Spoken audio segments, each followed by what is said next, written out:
Moi, je me tourne vers vous, Eva. Le zapping du lendemain, c'est quoi le principe? Vous voulez que je leur explique? Allez-y. Pas besoin d'attendre demain pour découvrir les moments forts du zapping. Normalement, le zapping, c'est le lendemain matin. Et là, c'est maintenant. C'est quoi le thème du jour?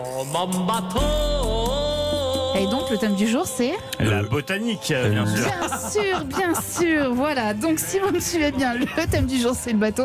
Merci Bertrand. Faites pas trop le malin, parce qu'au moindre faux pas, je vous envoie sur une petite embarcation, en l'occurrence un petit bateau à moteur, pour faire face à un ouragan dantesque.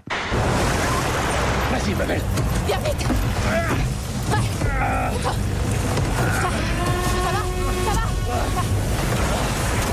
Allez, ambiance d'épouvante pour Hayley et son père qui sont pris dans cet ouragan. Mais il n'y a pas que le vent et les eaux démontées qui menacent les héros du film Crawl à voir sur Canal+ Cinéma ce soir.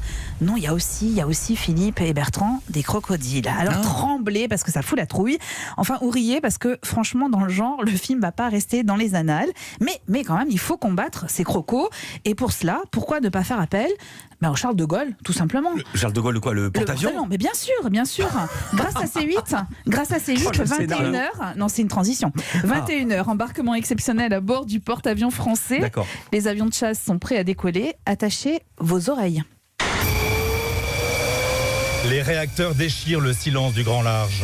Le casque anti-bruit est obligatoire. Le son est assourdissant. Jusqu'à 140 décibels. Bien au-delà de ce que peut supporter l'oreille humaine.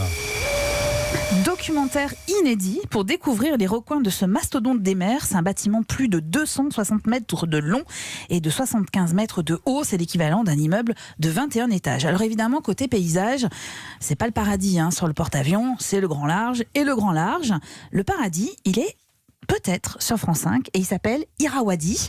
C'est sur France 5, donc à 20h50 avec François Pêcheux qui a choisi de descendre ce fleuve qui traverse la Birmanie du nord au sud, 1000 km sur des embarcations de bambou. Alors du silence, de la sérénité, enfin presque, parce que parfois au détour d'une escale, un habitant emmène le journaliste pêcher des anguilles. Alors, pas pêcher, ramasser plus exactement, parce que dans les marais, sous une terre humide, il suffit de se pencher et de plonger sa main. Pourquoi tu fais ça? La technique, c'est de fouiller les trous. S'il y a des trous, il y a des nids. Après, il te reste plus qu'à enfoncer une main. Tu essayes de coincer l'anguille avec ta deuxième main. J'ose pas mettre la main dedans, j'ai un peu peur. Allez, vas-y, fouille. Attends, j'ai senti un truc. C'était ta main? Non, c'était rien. C'était le cri de l'anguille.